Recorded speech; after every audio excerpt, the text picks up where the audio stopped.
science. Bonjour et bienvenue pour ce Stop Science consacré aujourd'hui à 1,61803398887,5 Pardon, mais c'est censé être quoi, ça?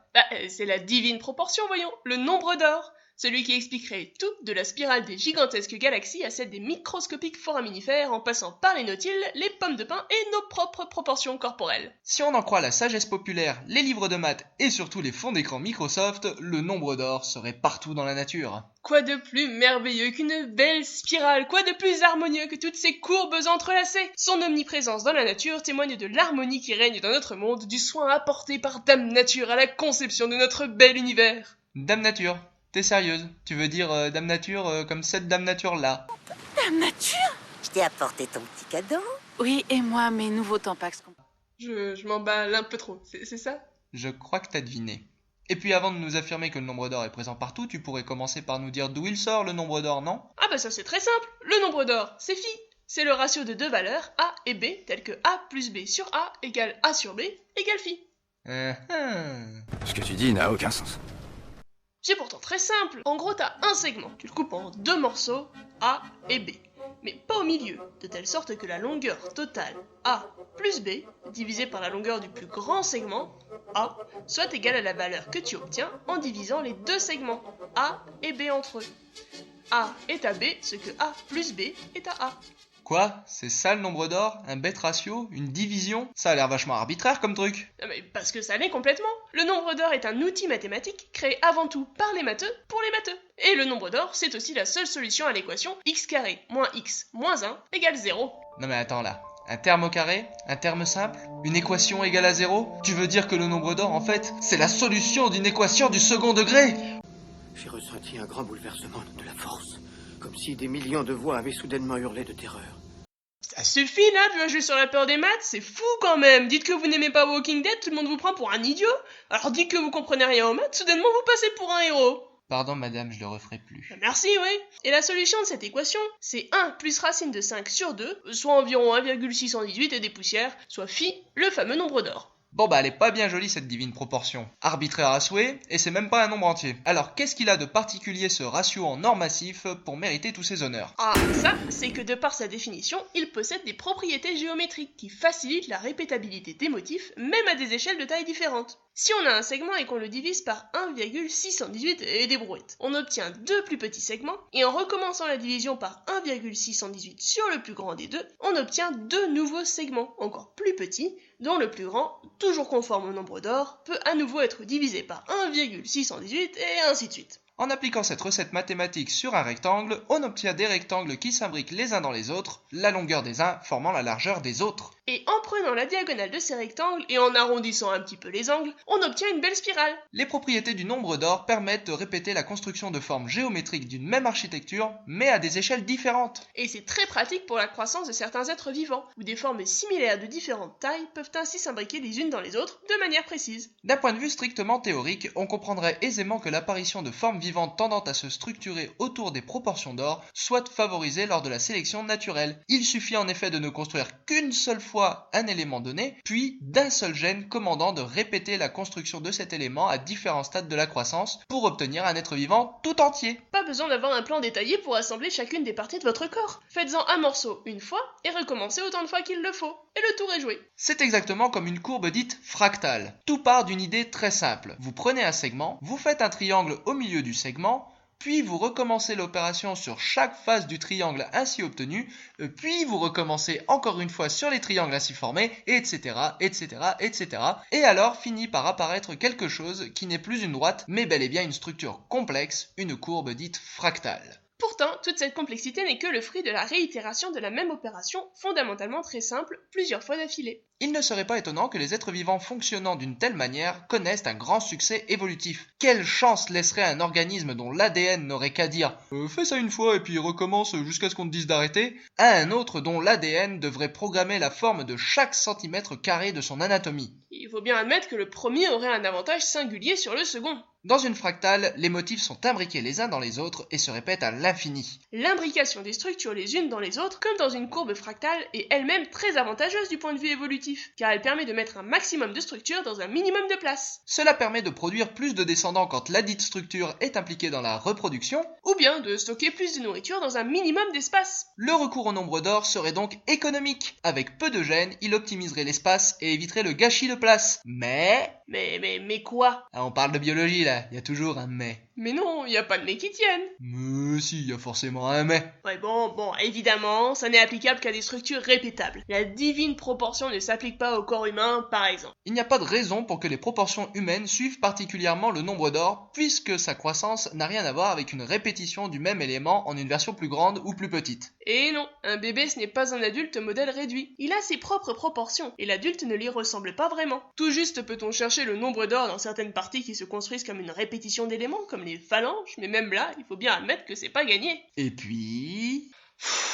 Et puis en fait, le nombre d'or, on le trouve presque nulle part. Le pain et le tournesol, ok, on y voit une suite de Fibonacci, et qui d'ailleurs ne donne qu'une approximation du nombre d'or. Mais pour le reste des millions d'espèces qui peuplent la Terre, toutes les spirales ne sont pas d'or, ni de Fibonacci d'ailleurs. Tous les goûts sont dans la nature. Le nautile, les ammonites, les galaxies, ça ne collerait pas tant que ça avec le nombre d'or. Finalement, une approximation du nombre d'or n'est présente que chez très peu d'espèces et de structures en général. C'est juste qu'on bloque un peu trop sur celles où ça marche, et qu'on passe à côté de l'immense majorité de celles dont les proportions ne correspondent à rien, mais qui le vivent pourtant très bien, nous y compris. Ce qui nous amène au grand théorème du nombre d'or, la deuxième loi la plus puissante de l'univers après la loi de Murphy. Ouvrez bien grand vos oreilles, le nombre d'or, quand on le cherche, on le trouve.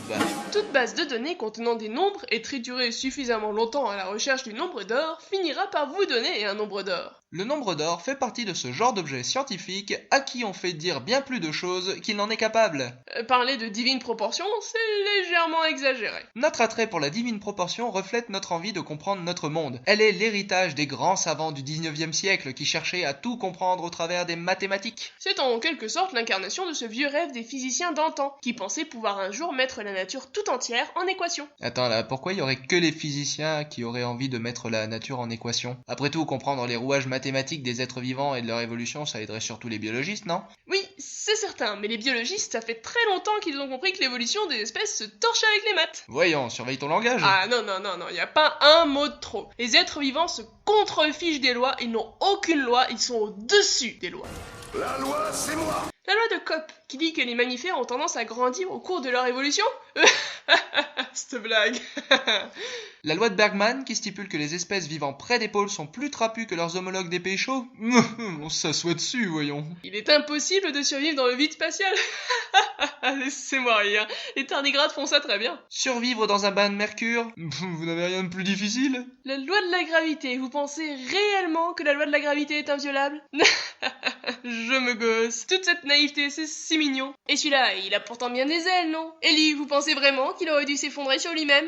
En matière de biologie, il n'y a qu'une seule règle, l'exception. Aucune loi ne s'applique à la totalité du vivant. Impossible n'est pas biologique. Plus fort encore, les travaux du regretté David Rope sur les coquilles de mollusques ont montré qu'avec 3 paramètres simples, l'enroulement, la hauteur du tour de spirale et la forme de l'ouverture de la coquille, il était possible de recréer toutes les formes de coquilles connues, aussi bien actuelles que fossiles. En fait, il a découvert bien plus que cela. Il s'est rendu compte que malgré l'infinité de formes possibles, moins d'un quart d'entre elles seulement ont un jour existé, toute époque confondue, fossiles inclus. La plus grande partie des formes de coquilles possibles n'existent pas et n'ont jamais existé.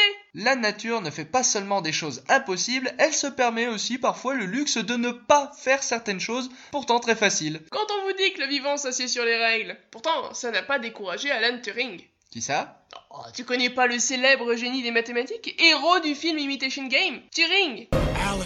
Turing! S'il y en avait bien un pour réussir à mettre le vivant en équation, c'était lui! Dans un article de 1952, son premier et dernier sur le sujet, Turing formalise un modèle d'une incroyable simplicité et pouvant rendre compte de la tout aussi incroyable complexité des motifs observables sur le pelage des mammifères, taches et rayures notamment, mais qui s'applique aussi sur la répartition des écailles des pommes de pin et des ananas, ou bien encore sur les motifs des ailes des papillons. Le modèle de Turing est une réaction chimique théorique. Prenons 2 composés chimiques, A et B. Quand A est fabriqué, par des cellules par exemple, A stimule sa propre fabrication dans les cellules alentours. A se répand, jusque-là rien d'anormal. A stimule aussi la fabrication de B. Mais contrairement à A, B n'est pas un stimulant, c'est un régulateur. B empêche la fabrication de plus de A. Les A se tirent une balle dans le pied pour ainsi dire, car ils sont nombreux à stimuler la formation de plus de B.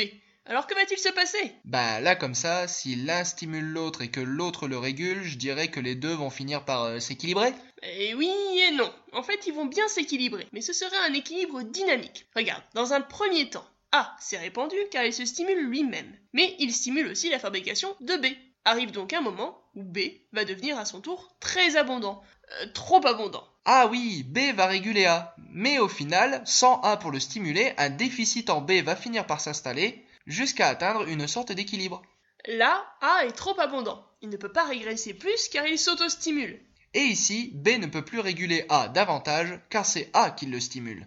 Maintenant, répétons l'opération à plus grande échelle. Comme ça? Non, encore plus grande. Et tada!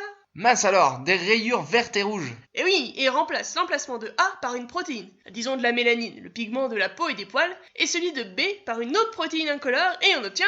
Un zèbre! Les expériences réalisées par des chimistes français spécialistes des structures de Turing, notamment Patrick de Kepper et son équipe, ainsi que des modélisations informatiques ont démontré qu'en jouant sur les facteurs de ce modèle très simple, il est possible de réaliser des structures de Turing pouvant rendre compte de la forme des taches des guépards, des girafes, des jaguars, ou bien même de la forme des coraux, des motifs des coquillages et de bien d'autres choses. Maintenant, tu peux mettre n'importe quoi à la place de A et de B. Par exemple, A peut directement induire la formation des écailles d'une pomme de pin. Et c'est ça le génial modèle de Turing.